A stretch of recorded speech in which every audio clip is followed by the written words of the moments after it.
Waalaikumsalam warahmatullahi wabarakatuh. Ibu-ibu yang saya hormati, mohon maaf mengganggu sebentar waktunya. Ini ada apa namanya? Saya berkeinginan untuk sharing atau berbagi tentang hal yang sepatutnya kita ketahui Bapak Ibu. Bagaimana? Ada waktu ya Bapak, ibu-ibu semua ya?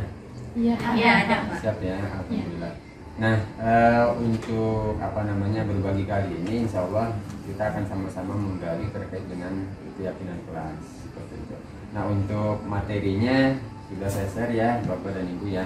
Dan idealnya memang kita pakai layar atau pakai monitor karena memang keterbatasan. Saya share aja lewat pakai masing-masing Bapak Ibu. Di sana bisa dilihat. Nah, Bapak dan Ibu diharapkan kita dalam pembelajaran di kelas kita itu memiliki keyakinan kelas seperti itu. Mungkin sebelumnya kita lebih cenderung kepada peraturan kelas kan. Sekarang mungkin istilahnya dirubah menjadi keyakinan kelas. Nah, di sini dapat kita pahami dari pertanyaan yang diberikan dalam dalam materi itu. Pertama, saat kita berkendara, kenapa kita menggunakan helm? Kira-kira apa jawabannya ibu-ibu?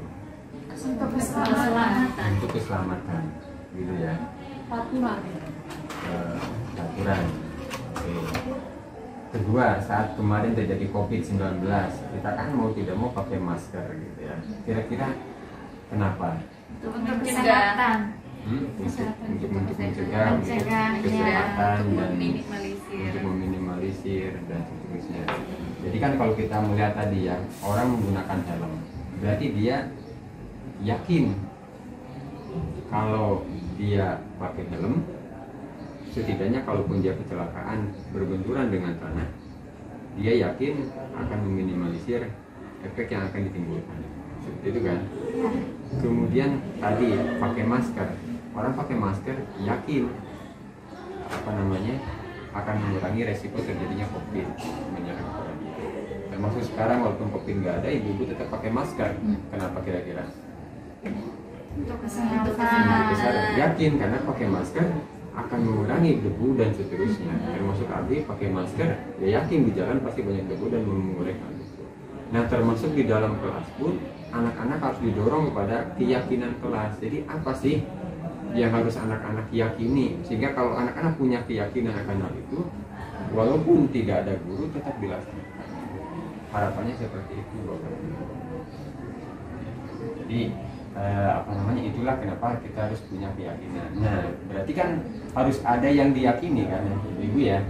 Yang diyakininya itu salah satunya kita kembali aja kepada profil pelajar Pancasila.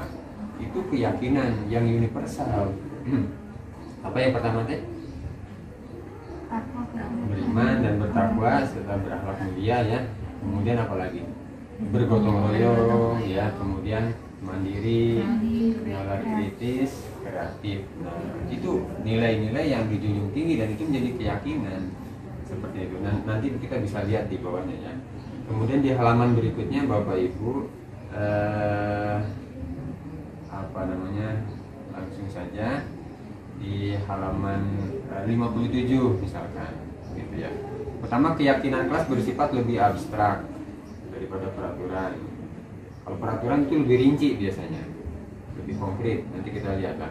Keyakinan kelas berupa pernyataan pertanyaan yang universal. Kemudian dibuat dalam kalimat positif. Kemudian tidak terlalu banyak kalau keyakinan kelas itu. Karena peraturan itu kan tadi lebih rinci, bisa digabungkan. Nanti kita lihat ya. Kemudian yang dapat diterapkan atas kontribusi dari kelas juga, jadi dari siswa juga, jadi tidak langsung dibuat oleh guru tapi dibuat bersama-sama seperti itu. Nanti kita lihat halaman berikutnya. Nah, kita coba diskusi ya, halaman 58 coba Bapak Ibu lihat ya. Di situ ada peraturan, kembalikan barang ke tempatnya. Kira-kira nilai kebajikan yang mau dituju apa? Apa kira-kira? Disiplin misalkan. Nah, jadi itu nilai universalnya. Dilarang mengganggu orang lain, berarti kan bisa cinta kasih gitu kan, atau hadir di sekolah 15 menit, disiplin. Dilarang melakukan kekerasan, kan sama juga ya, cinta kasih, beredar menggunakan narkoba dan seterusnya. Jadi kalau itu peraturan sifatnya, tapi kalau keyakinan kelas lebih umum. Jadi anak nanti akan berpikir kita kalau melakukan perbuatan yang tidak baik, kita berarti melanggar keyakinan kelas yang telah kita buat. Nanti ilmunya akan jalan juga. Nah, Bapak Ibu, untuk cara atau membuat keyakinan kelas, yang pertama di situ ada, jadi anak-anak diminta untuk pertama tetap ya membuat peraturannya ke kelasnya dulu. Pasti anak-anak akan bilang, misalkan nomor 1 datang tidak terlambat, nomor 2 dilarang makan dan minum di dalam kelas, atau boleh minum di dalam kelas, makan berat tidak boleh. Silakan aja kalau ibu-ibu di kelas anak boleh minum, ya silakan. Itu peraturan berarti ya. Kemudian apalagi kira-kira peraturan di kelas? Izin ketika akan meminjam alat tulis punya temannya, gitu kan? Atau angkat tangan ketika hendak akan berbicara, diam ketika mendengarkan penjelasan orang lain. Nah, itu peraturan, nanti kita susun menjadi bentuk keyakinan kelas. Kemudian keyakinan kelas bentuknya kalimat positif. Contoh yang negatif, jangan berlari di kelas. Gitu ya, kalimat positifnya berjalanlah di dalam kelas atau koridor, misalkan seperti itu ya. Nah, itu mungkin Bapak dan Ibu kita lihat di sini mana sih contoh keyakinan kelas. Nah, itu ada di halaman 60. Itu contoh keyakinan kelas yang Bapak dan Ibu. Jadi setiap anggota kelas perlu belajar, perlu merasa senang, perlu melakukan tugas, saling menghargai, merasa aman. Atau bisa juga selalu bersikap positif, senantiasa menjadi diri yang terbaik gitu ya. Itu kelas 1, kelas 5. Jadi setiap kelas bisa berbeda keyakinan kelasnya. Misalkan Bu Aan dengan Bu Ajijah pasti akan berbeda. Ya itu kan saja kesepakatan siswa. Kayak gitu. Ya, Bapak Ibu ya. Jadi itu, nah lebih lanjutnya nanti ada tampak, tidak tampak. Seperti hormat, tampaknya datang tepat waktu, tidak tampaknya sering hadir terlambat. Itu tidak muncul, tidak kelihatan kalau dia sering hadir terlambat. Gitu. Jadi untuk jadi keyakinan kelas itu apa saja sih perbuatannya itu kalau kita breakdown gitu ya. Seperti itu. Itu mungkin ya Bapak dan Ibu. Nah, Abi alhamdulillah terus mempraktekkan keyakinan kelas. Ada juga udah membuat di kelas 12 RPL 2 gitu. Sebelum kemudian jadinya anak RPL 2. Ya alhamdulillah. Jadi anaknya, jadi secara garis besar anak diminta untuk membuat peraturan kelas kita apa saja nih tadinya, mau datang kelas dan datang tidak terlambat, izin dulu dan seterusnya. Kemudian dikelompokkan. Ya, kemudian kita ini tuh masuk kemana nih? Oh, disiplin. Kan pasti beberapa poin ada disiplin nih. Jadi kita gabungkan sama. Oh, berarti hanya disiplin, tanggung jawab, atau misalkan cinta kasih.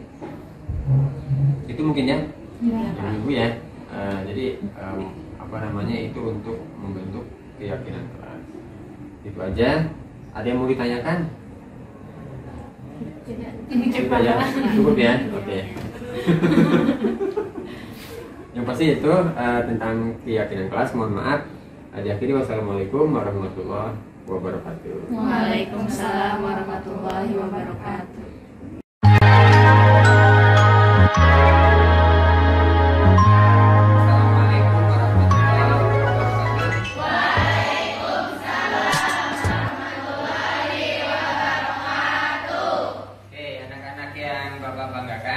Kali ini kita akan mencoba menyusun bersama terkait dengan keyakinan kelas. Pak, bertanya. Ya, Farid, bagaimana? Kok keyakinan kelas, Pak? Biasanya itu peraturan kelas, Pak. Oke, pertanyaan sangat bagus. Kenapa keyakinan kelas? Biasanya kan peraturan kelas. Nah, untuk menjawabnya, Bapak mencoba memberikan sedikit cerita seperti ini.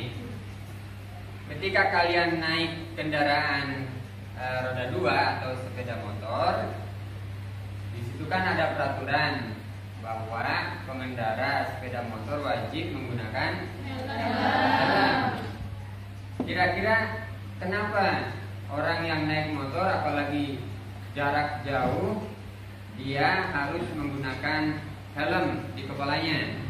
Ya Pak, karena dengan menggunakan helm kepala akan terlindungi Pak. Kepala akan terlindungi. Apalagi? Ya Pak, keamanan. Keamanan. Ya Pak, safety Pak. Safety.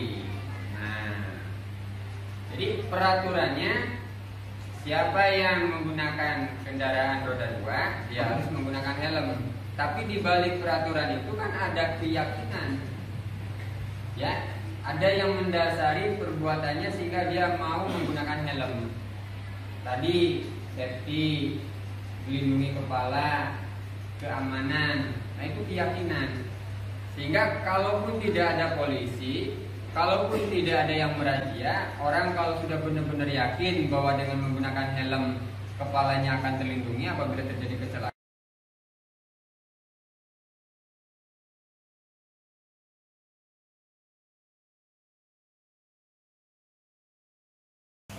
Baik anak-anak, untuk peraturan kelas ini sudah kita dapatkan, lumayan banyak juga ya, berarti ada 15 peraturan kelas. Kita akan menentukan keyakinan kelasnya. Tadi kan Bapak sudah mencontohkan tentang menggunakan helm, keyakinannya seperti itu, atau memakai masker, keyakinannya seperti itu. Nah kira-kira nih kalimat yang pertama dari peraturan kelas: datang ke kelas atau sekolah 10 menit sebelum apel pagi dimulai. Kira-kira keyakinan kelasnya apa? Disiplin. Ya. Oke, Bapak catat aja di sini, berarti disiplin. Seperti itu. Nomor 2, apa keyakinan kelasnya? Tanggung jawab. Oke. Yang ketiga, amanat. Oke, bila akan meminjam alat tulis teman, maka wajib untuk meminta izin terlebih dahulu. Jangan main asal pakai aja. Ada nggak di sini yang seperti itu? Ya, jadi ini amanat. Oke anak-anak, sudah kita dapatkan keyakinan kelas yang kita ambil dari peraturan kelasnya. Kira-kira ada berapa keyakinan kelasnya? Kalau kita lihat di sini berarti ada 5. Ada 5. Coba KM sebutkan apa aja. Disiplin, tanggung jawab, amanah, saling menghormati, dan kasih sayang. Oke, disiplin, tanggung jawab, amanah, saling menghormati, dan Kasih sayang. nah itu keyakinan. Kalau perbuatan atau peraturannya kan banyak. Tadi kasih sayang, misalkan apa namanya di sini, bila sakit maka apa namanya kita menjenguk teman, seperti itu. Atau mendamaikan teman yang sedang berselisih. Jadi perbuatannya bisa banyak, tapi kalau keyakinannya ya tetap itu keyakinannya. Bisa dipahami anak-anak ya? Siap. Anak-anak kira-kira bagaimana? Siap tidak untuk melaksanakan keyakinan kelas yang sudah kita sepakati ini?